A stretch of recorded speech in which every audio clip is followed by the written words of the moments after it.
Welcome to Living Beyond Limits. I am Reverend Jennifer Spear, and we are a part of Centers for Spiritual Living.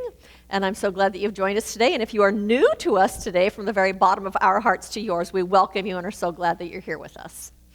And so let's start this service by reading our mission statement that's on the front of your bulletin.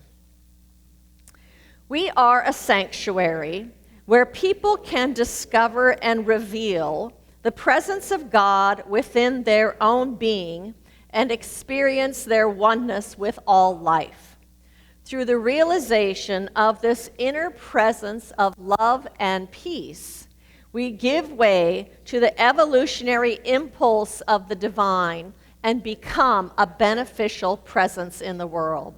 So that's actually what we are doing here at Living Beyond Limits, is we are giving ourselves the opportunity to awaken to the fact that by our own nature we are spiritual beings.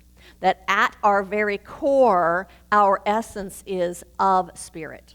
And that one presence, that one power, that one life, that one love that expresses itself in and through everything as the trees and the animals and the birds and the flowers and everything that we see also expresses within us. And it expresses within us as some of the things, as peace and power and wholeness and love and many more qualities of spirit that we are outpicturings of.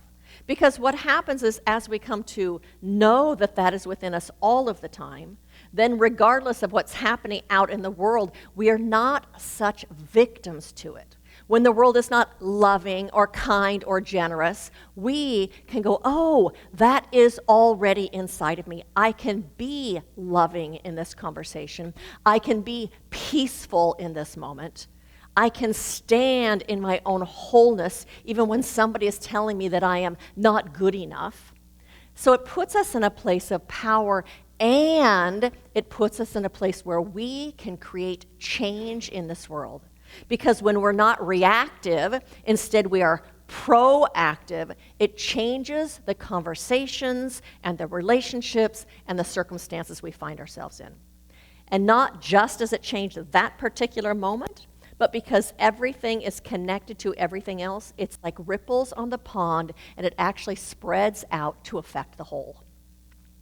And so I say thank you to each and every single one of you for answering the call of your own spirit, to be walking this path, to be bringing your light and your love and your goodness into this world in a way that is beneficial. Thank you for that.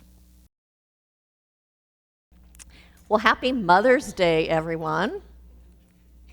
If you are a mother or you played the role of mother for someone in your life, would you please stand and let us acknowledge you?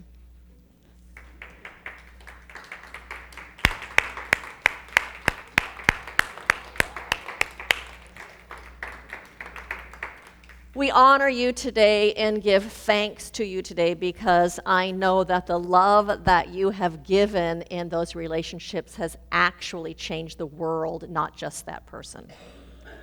And we also today acknowledge our own mothers and those who played the role of mother in our life for us, because we too have been touched by their love and changed by their love, and we are in part who we are today because of their love. And I also want to acknowledge today that it can be a mixed bag for people, that today can be a little bit challenging because not everybody had the ideal mother, or maybe you had an ideal mother part of the time but not at other times. So I want to just acknowledge that that is real today also. But every single one of us that is here had someone who loved us with the love of a mother. Whether it was an aunt or an uncle or a grandparent or a teacher or a neighbor, whoever it was, every one of us had someone that loved us with that mother's love. And so we honor them today as well. And so Reverend Michelle Wadley talks about Mother's Day. She says, "Women, you are the carrier and the giver of life. You are a sacred vessel where the receiver and infuser of life meet. Today is not about balance. Today is about reverence. Today is a day to lift up, celebrate, and brag about mothers, because this world owes a lot to the hearts, the hands, and the backs of women who mother by birth, by choice, by circumstance, or by spirit. The stunning qualities and actions of mothers, let us name a few. Mothers are creators of life, birthing not just children, but possibility, culture, and generations. Mothers are healers, kissing wounds, soothing hearts, and nurturing bodies with fierce tenderness. Mothers are protectors, fierce and unwavering, standing guard over what they love. Think Mama Bear, and you might begin to understand. Mothers are leaders, often invisible, guiding families and communities with clarity, strength, and love. Mothers are teachers, passing down wisdom, tradition, and resilience, often without formal recognition. Mothers are innovators, making miracles out of a limited time, limited money, limited energy, and limited support.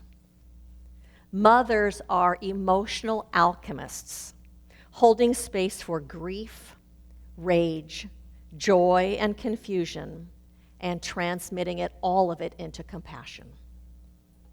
Mothers are spiritual warriors, walking between the seen and the unseen with a connection to something much more profound. Mothers are forgivers, repeatedly choosing love and understanding, even when their hearts are tired. Mothers are legacy builders, shaping the next generation's values and spirit. You are powerful, you are sacred, you are life-giving badasses. And we see you, and we thank you, and we honor you.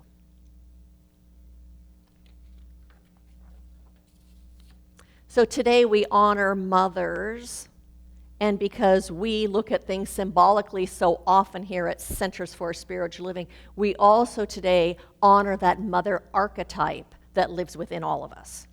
Because that mother archetype is within us, whether you are a man or a woman or a boy or a girl or young or old, it doesn't matter. That archetype exists within all of us. That archetype of the mother exists within us because it is the personification of spirit. It is a personification of the love of spirit expressing itself. Emily Cady, who was a unity writer in the 1800s, said, "God is love. We cannot see love nor grasp any comprehension of what love is, except as love clothed within a form. All the love in the universe is God. The love between husband and wife, between parents and children, is just the least little bit of God pushed forth through the visible form into manifestation. A mother's love, so infinitely tender, so unfailing, is God's love, only manifested in a greater degree by the mother."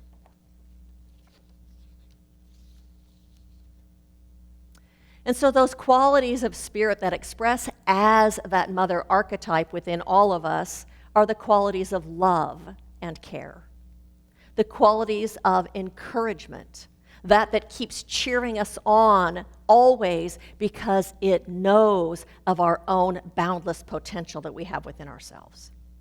It expresses as gentleness, it is patient and kind, while at the same time it is powerful and protective. It stands up and doesn't back down like that mama bear. And so Reverend Scott Aubrey talks about the history of motherhood.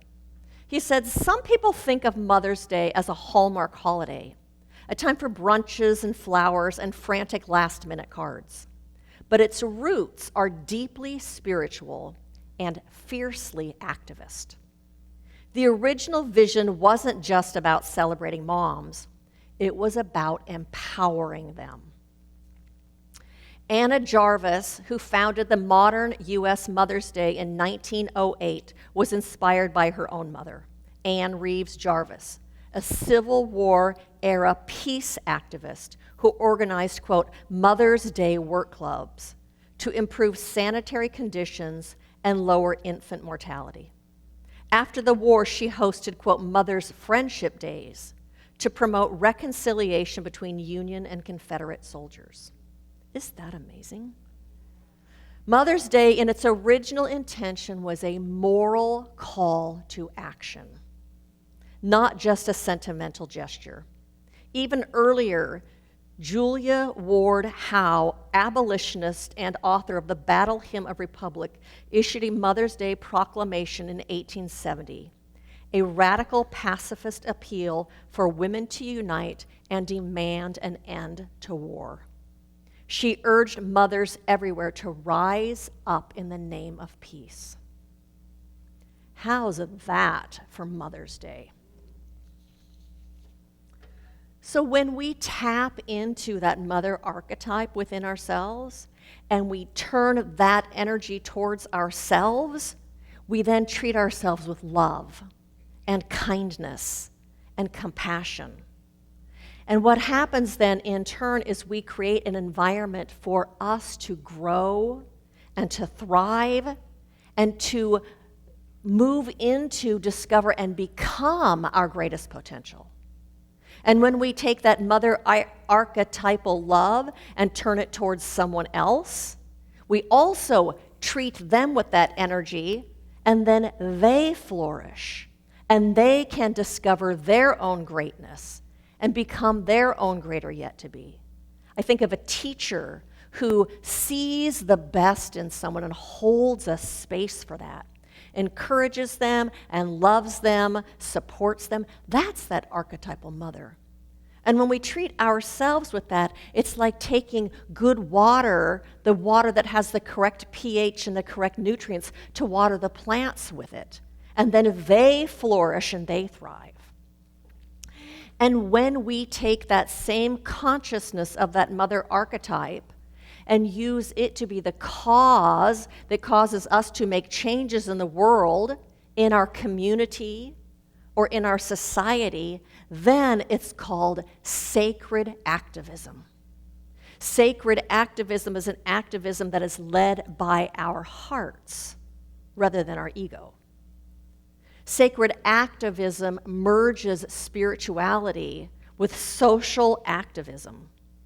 It creates positive change in the world by engaging our spiritual values and our most deeply held spiritual beliefs, and then allows those to inform our actions, to inform what it is that we do in the world.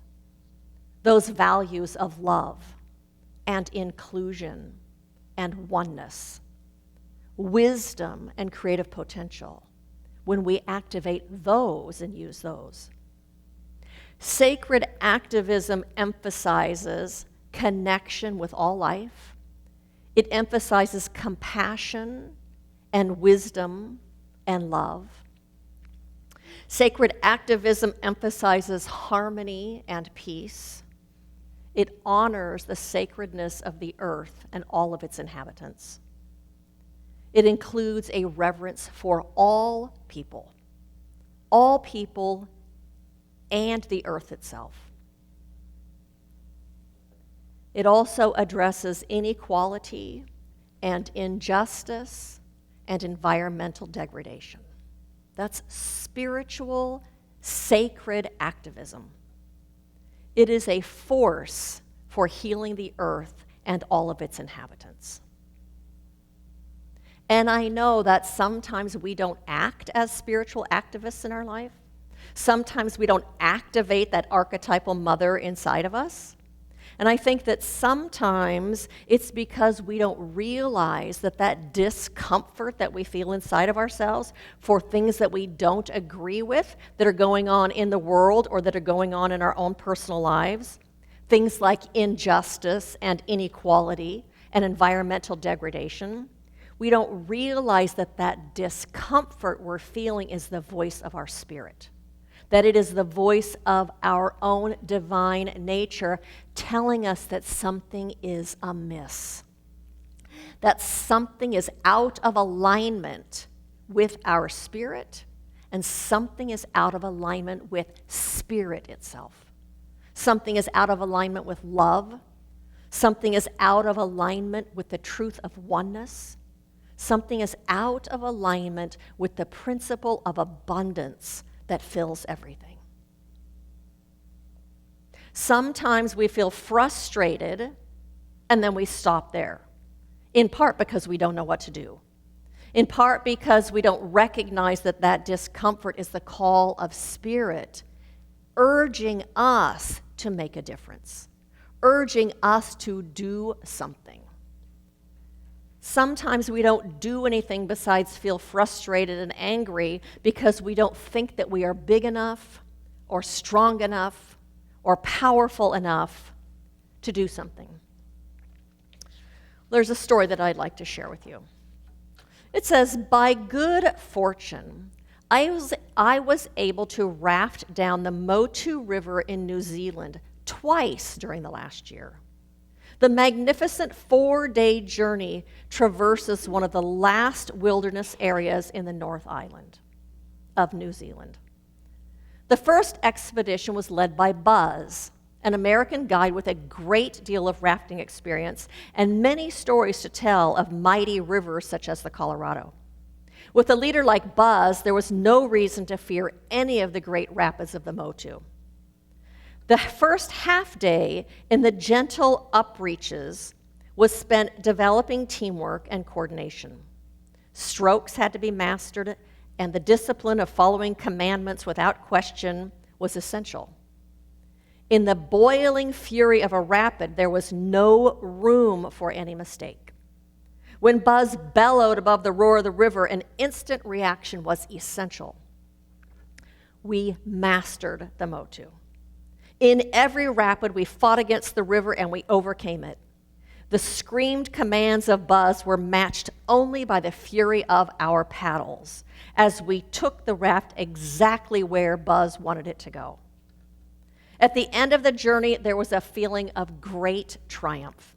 We had won. We proved that we were superior.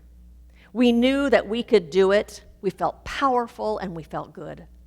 The mystery and the majesty of the Motu had been overcome. The second time I went down the Motu, the experience I gained should have been invaluable.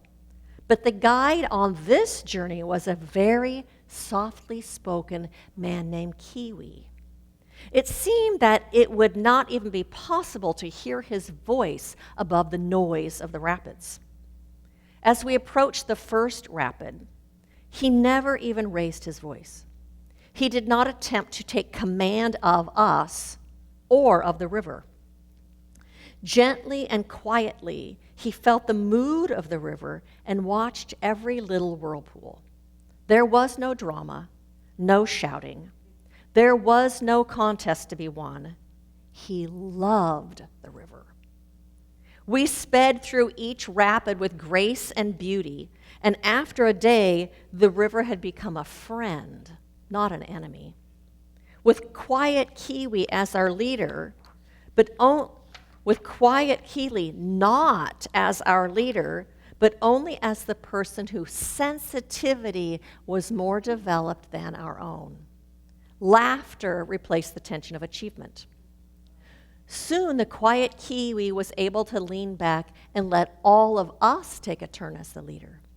A quiet nod was enough to draw attention to the things our lack of experience prevented us from seeing. If we made a mistake, then we laughed and it was the next person's turn. We began to penetrate the mystery of the Motu. Now, like the quiet Kiwi, we listened to the river, and we looked carefully for those things we had not yet noticed the first time. At the end of the journey, we had overcome nothing except ourselves. We did not want to leave behind our friend, the river. There was no contest, and so nothing had been won. Rather, we had become one with the river. It remains difficult to believe that the external circumstances of the two journeys were similar. The difference was in an attitude and a frame of mind. At the end of the journey, it seemed there could be no other way. Given the opportunity to choose a leader, everyone would have chosen someone like Buzz.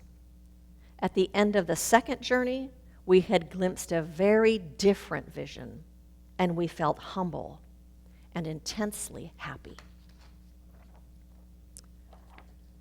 So the things that we don't like that are going on in the world, we can try to change them by fighting against them, by fighting against and being stiff with force, or we can change the things in the world that we don't like by listening within, by listening to our heart and aligning our actions, what we do, with our spiritual values, with the values of love and oneness and kindness and inclusion, as well as our own power. We align ourselves with those spiritual principles that are eternal and unchanging. And we listen within to the call of our heart, the call of our spirit, and to the truth of oneness. Sometimes I know we forget that discomfort we feel also is part of this spiritual path. It's part of the spiritual path because it wakes us up.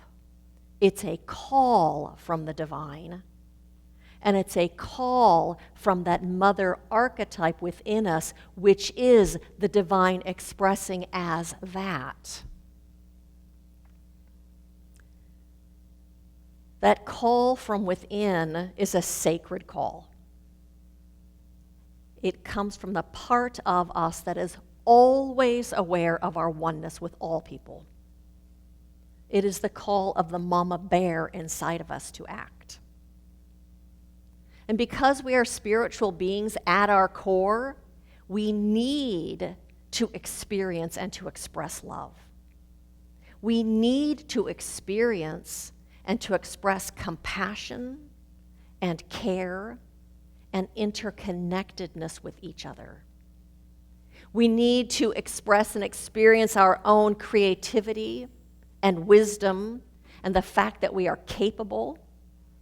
We need to experience and express our own spiritual power and our strength.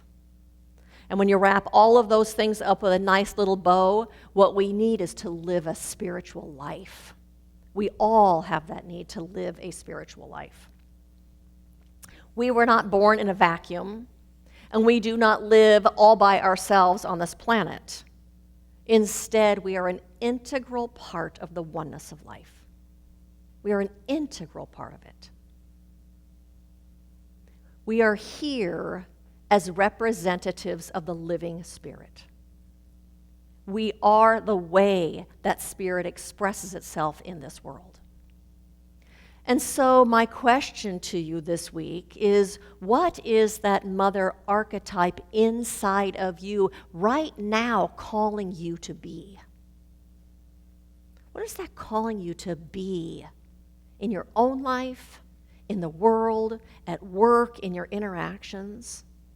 You have a little green sheet in your bulletin. I invite you to take that out. If you need one or if you need a pen, raise your hand.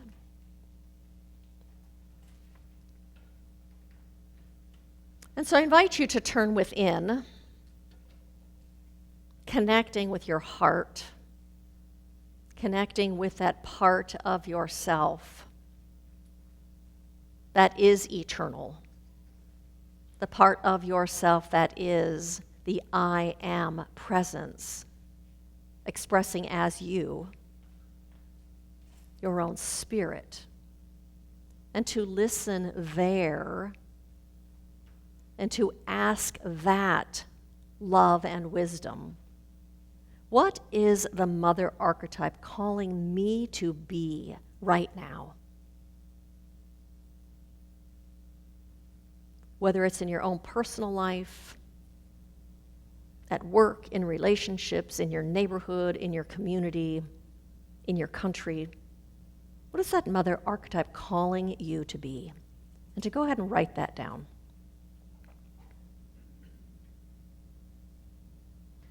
And then to go ahead and close your eyes again.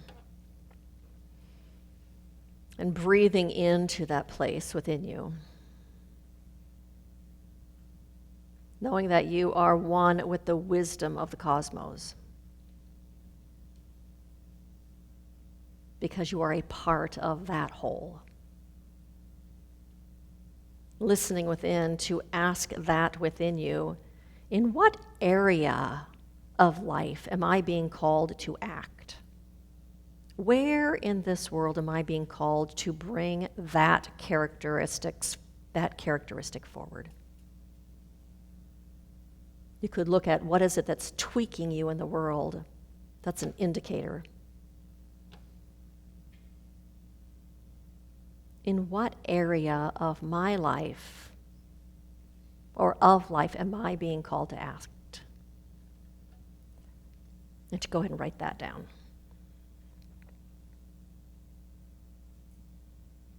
And listen from within one more time. And ask yourself, what is the mama bear within me calling me to do? What is that mama bear within you calling you to do?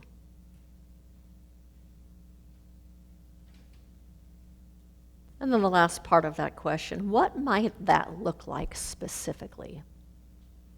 What might it look like if you were actually doing that?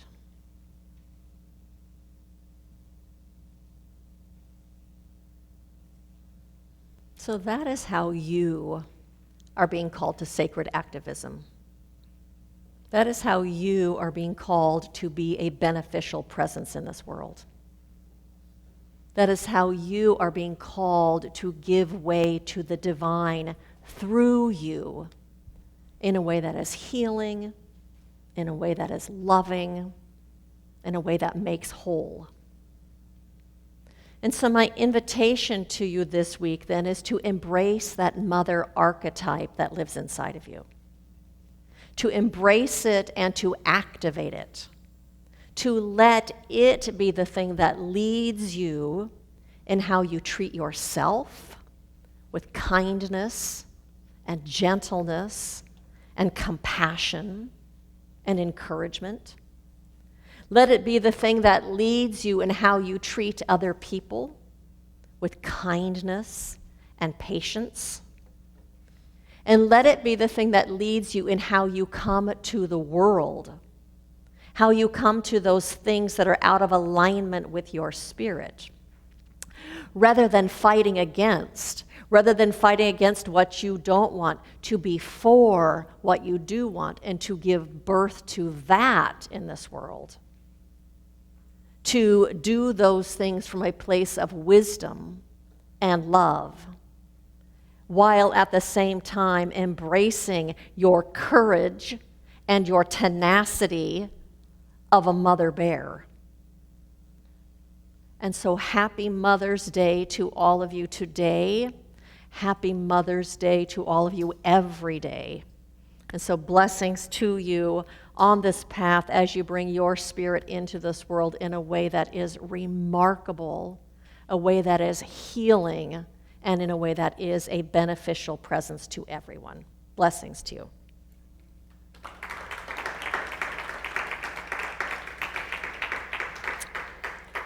And so I invite you to join me in an affirmative prayer as we turn our attention from this world of form and turn our attention to that most high presence, that infinite one that is the giver of all life, that is the creator and the sustainer of all things, that is the one presence, one power, one life, one beingness, one intelligence, one creativity, one. and that it is this one that is expressing itself in and through and around and as everything. For there is no place in this entire universe that the fullness of the presence of Spirit is not. For it is omnipresent in its fullness, in its allness, in its wholeness, at the tip of your finger, at the center of your heart, filling your life, filling your home, filling your place of work, inspiring your words and your actions. And when we listen within, it inspires our thinking, and it inspires our perspective, and it inspires how we are in this world. And so I know right now that it is that love of the divine that leads us on this path of life, that leads us into decisions that are of the highest value for us and for everyone. That it is the intelligence of the cosmos that expresses itself within our minds, within and through and as our intuition, with those things that call to our hearts of how to be and what to do. It is all the divine's whispering to us, speaking to us, urging us to be here on purpose, with purpose, living this most magnificent life of spirit and bringing heaven to earth. And so how grateful I am to recognize our oneness with that presence. How grateful I am to recognize this spiritual path that is so blessed, for we have every single thing that we could possibly ever need to make the difference that calls to our hearts. For that is ours to do. And so I recognize that Spirit is pouring out a blessing for each one of us and for each person on this planet. For I know that each person on this planet lives and moves and has their beingness within this presence. And that right now it is unfolding in each and every single person's life as an abundance of good, as the truth of wholeness and health, as wisdom and inner guidance, as an abundance of good. And that same Spirit, that same one infinite beingness is expressing itself right now in the hearts and the minds of every single world leader, every single politician, every single decision maker, and that there is something that is happening right now that is new, something that is happening right now that is an awakening of the good, an awakening of oneness with Spirit, oneness with each other, this one family of humanity.